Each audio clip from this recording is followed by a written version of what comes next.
Hello everybody, welcome to Dent Easy with MJ. So ഇനി നമ്മൾ discuss ചെയ്യാൻ പോകുന്നത് പാത്തോളജിയിലെ വളരെ ഇമ്പോർട്ടൻ്റ് ആയിട്ടുള്ള 5 മാർക്ക് ക്വസ്റ്റ്യൻ ആയിട്ടുള്ള ഷോക്കിനെ കുറിച്ചിട്ടാണ്. ഇതിൽ നമുക്ക് മെയിനായിട്ട് എന്താണ് ഷോക്ക് എന്നും സെപ്റ്റിക് ഷോക്ക് എന്താണ് എന്നതാണ് സ്പെസിഫിക് ആയിട്ട് നമുക്ക് ഇതിൽ നിന്നും ചോദിക്കുന്ന ഒരു മെയിൻ ആയിട്ടുള്ള ചോദ്യം എന്ന് പറയുന്നത്. സോ നമുക്ക് വളരെ വൈകിക്കാതെ തന്നെ നമുക്ക് ഷോക്ക് എന്താണെന്ന് നമുക്ക് പഠിക്കാം. ഷോക്ക് എന്ന് പറയുന്നത് അതൊരു ക്ലിനിക്കൽ ആയിട്ടുള്ളൊരു സിൻഡ്രമാണ്, ഒരു അസുഖമല്ല, ഒരു ക്ലിനിക്കലായിട്ടുള്ള സിൻഡ്രത്തിനെ നമ്മൾ ഷോക്ക് എന്ന് പറയുന്നത്. മെയിൻലി നമുക്കൊരു ഭാഗത്ത് ഓക്സിജൻ്റെ അളവ് കുറയുമ്പോൾ അവിടേക്ക് ആ ഓർഗൻ, ആ ഭാഗത്തുള്ള സെല്ല് നശിച്ചു പോകും.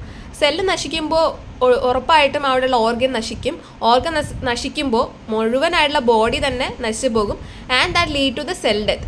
ഈ ഒരു മൊത്തത്തിലുള്ള കണ്ടീഷൻ നമ്മൾ പറയുന്ന പേരാണ് ഷോക്ക്. ഹൈപ്പോക്സിയനെ നമ്മൾ ഓക്സിജൻ്റെ അവൈലബിലിറ്റി കുറയുന്ന കണ്ടീഷൻ നമ്മൾ ഹൈപ്പോക്സിയ എന്ന് പറയുന്നത്. അപ്പോൾ ഹൈപ്പോക്സിയ ഉണ്ടാകുന്ന സാഹചര്യത്തിൽ അവിടെ ഇഷ്കീമിയ ഉണ്ടാവും, that lead to infection and then the necrosis. അതിനെ മൊത്തത്തിൽ നമ്മൾ പറയുന്നതിനെയാണ് നമ്മൾ ഷോക്ക് എന്ന് പറയുന്നത്. Mainly it is due to decreased ആയിട്ടുള്ള ടിഷ്യൂ പെർഫ്യൂഷൻ കാരണമാണ് ഇത് മെയിൻലി സംഭവിക്കുന്നത്. അപ്പോൾ ഷോക്ക് എന്ന് പറഞ്ഞാൽ ഇറ്റ് ഈസ് എ ക്ലിനിക്കൽ ആയിട്ടുള്ളൊരു സിൻഡ്രത്തിനെയാണ് മെയിൻലി ഈ കാര്യങ്ങളൊക്കെ പറയാം.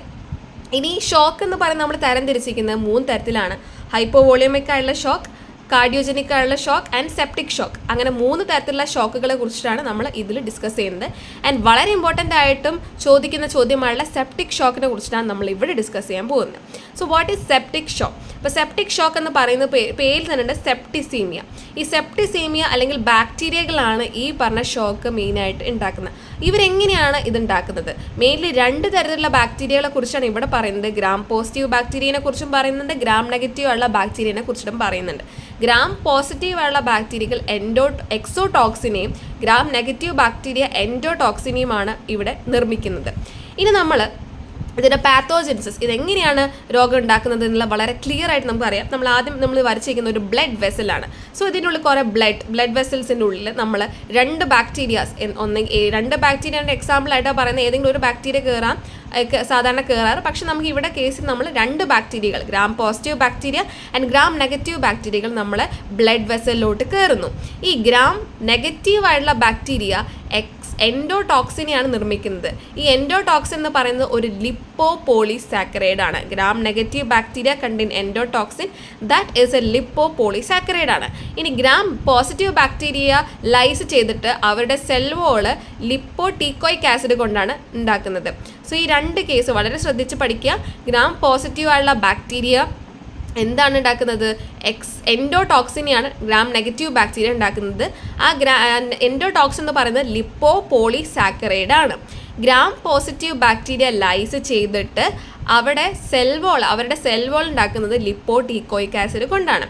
ഇനി ഇതിനുള്ളിൽ കാണുന്ന ഒരു സാധനം നമ്മുടെ മാക്രോഫേജസ്. ഈ മാക്രോഫേജസിന് 2 റിസപ്റ്റേഴ്സ് ഉണ്ട്. ഈ 2 റിസപ്റ്റേഴ്സും ഗ്രാം പോസിറ്റീവിനും ഗ്രാം നെഗറ്റീവിനും വേണ്ടിയിട്ടുള്ള 2 റിസപ്റ്റേഴ്സ് ഇവിടെ ഉണ്ടെന്നാണ് പറയുന്നത്.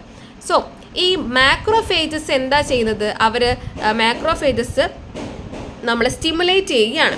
സോ മാക്രോഫേജസ് സ്റ്റിമുലേറ്റ് ചെയ്യുമ്പോൾ സൈറ്റോകൈനുകളെ അവിടെ നിർമ്മിക്കുന്നുണ്ട്. സൈറ്റോകൈനുകളെ അവർ നിർമ്മിക്കും. മാക്രോഫേജസ് സ്റ്റിമുലേറ്റ് ചെയ്തിട്ട് സൈറ്റോകൈൻസിനെ ഉണ്ടാക്കും. സോ ഈ സൈറ്റോകൈൻസിൽ പെടുന്നതാണ് ഇന്റർഫെറോൺ ആൽഫ, ഇന്റർലൂക്കിൻ, ഇതൊക്കെയാണ് നമ്മുടെ സൈറ്റോകൈനിൽ പെടുന്നത്. സൈറ്റോകൈൻസ് 2 കാര്യങ്ങളാണ് ചെയ്യുന്നത്. That is vasodilation and vascular permeability. ഇനി ഈ വാസോ ഡയലേഷൻ എന്ന് പറയുമ്പോൾ എന്താണ്? ബ്ലഡ് വെസൽസ് ഡയലേറ്റ് ആവുകയില്ലേ? അപ്പോൾ ഈ വാസോ ഡയലേഷൻ വരുമ്പോൾ നമ്മുടെ ബോഡിയിലേക്ക് കൂടുതലായിട്ട് ബ്ലഡ് കിട്ടുവാണോ അല്ലെങ്കിൽ ബ്ലഡ് കിട്ടാതിരിക്കുകയാണോ ചെയ്യുന്നത്? നിങ്ങൾ ചിന്തിച്ചൊന്ന് പറഞ്ഞു നോക്കൂ. എന്തായിരിക്കും? അതെ, നമ്മുടെ എല്ലാ ഭാഗത്തോട്ടും ബ്ലഡ് കിട്ടുമല്ലേ ചെയ്യുന്നത് വാസോ ഡയലേറ്റ് ചെയ്യുമ്പോൾ. അപ്പോൾ എല്ലാ ഭാഗത്തോട്ടും ബ്ലഡ് കിട്ടും. നമ്മൾ പറഞ്ഞിട്ടുണ്ട് ഷോക്ക് ഉണ്ടാകുന്നത് ബ്ലഡ് കിട്ടാതെ വരുന്ന ഒരു കണ്ടീഷനിലാണ്. അപ്പോൾ ഇവിടെ നമുക്ക് പറയുമ്പോൾ ഇവിടെ ബ്ലഡ് കിട്ടുന്നുണ്ട്. സോ എങ്ങനെയാണ് അവിടെ ഷോക്ക് വരുന്നത്? ഞാൻ പറഞ്ഞുതരാം. നമ്മൾ വാസോ ഡയലേഷൻ വരുമ്പോൾ എല്ലാ ഭാഗത്തോട്ടും ബ്ലഡ് കിട്ടുന്നു. പക്ഷേ വേറൊരു കാര്യമുണ്ട്, ദാറ്റ് ഈസ് വാസ്കുലർ പെർമിയബിലിറ്റി. ഈ വാസ്കുലർ പെർമിയബിലിറ്റി എന്ന് പറയുമ്പോൾ ഇത് നമ്മളെ ബ്ലഡ് വെസൽസ്. സോ ഈ ബ്ലഡ് വെസൽസിൽ നമ്മൾ പറയുമ്പോൾ ഞാൻ വരച്ച് കാണിച്ചു തരാം.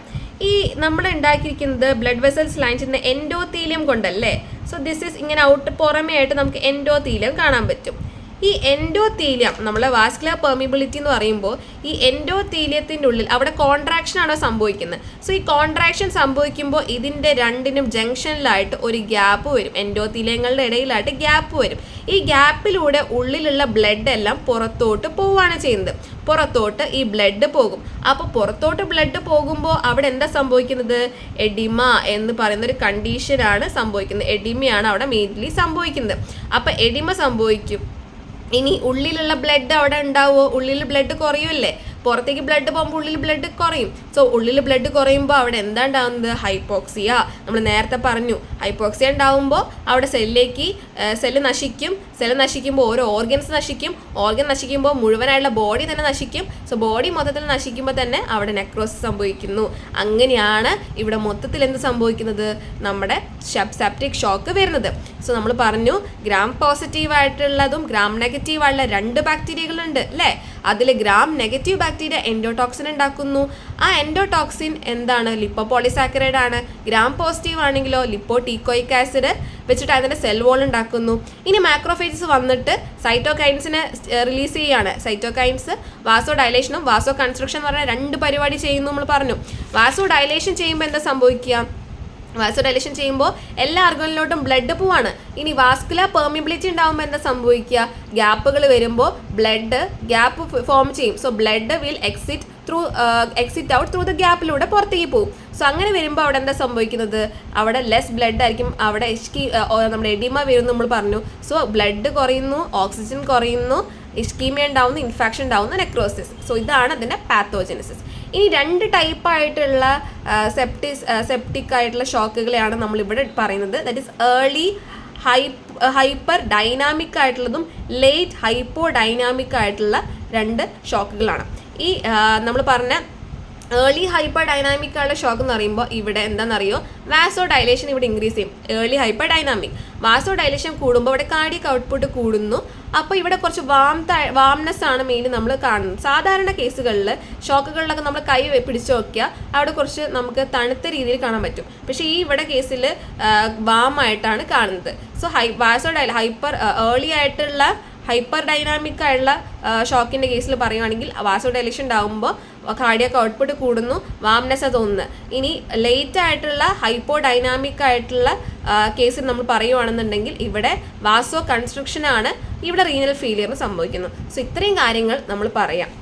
മനസ്സിലായല്ലോ. സോ നിങ്ങൾ ചോദ്യം ചോദിക്കുമ്പോൾ എന്താണ് നമ്മുടെ ഷോക്ക് എന്നുള്ളത് നിങ്ങൾ എഴുതാം. ഞാൻ നോട്ട്സ് ഒന്നുകൂടെ കാണിച്ചു തരാം. എന്താണ് ഷോക്ക്, അതിൻ്റെ ടൈപ്സ് എന്തൊക്കെയാണ്, അതിൽ സെപ്റ്റിക് ഷോക്കിനെ കുറിച്ചിട്ട് എഴുതാം. പിന്നെ നമ്മൾ പറയേണ്ടത് അതിൻ്റെ പാത്തോജനസിസ്, നിങ്ങൾ ചിത്രം വരച്ചിട്ട് എഴുതാൻ മറക്കരുത്. അതിൽ എന്താണ് സെപ്റ്റിക് ഷോക്ക്, അതിലെ പാത്തോജനസിസ് ഓരോന്നായിട്ട് നിങ്ങൾ ക്ലിയർ ആയിട്ട് എഴുതുക. ആൻഡ് അതിലെ ടൈപ്സിനെ കുറിച്ചിട്ട് പാത്തോജനസിസ് കറക്റ്റായിട്ട് എഴുതണം. സോ പിന്നെ അതിൻ്റെ 2 ടൈപ്സിനെ കുറിച്ചിട്ട് നിങ്ങൾ ഡിസ്കസ് ചെയ്യാൻ മറക്കരുത്. സോ ഇത്രയും കാര്യങ്ങൾ പറയുമ്പോൾ തന്നെ നമുക്കൊരു സെപ്റ്റിക് ഷോക്കിനെ കുറിച്ചിട്ട് ഇത്രയും കാര്യങ്ങൾ എഴുതിയാൽ തന്നെ മതിയാവും കേട്ടോ.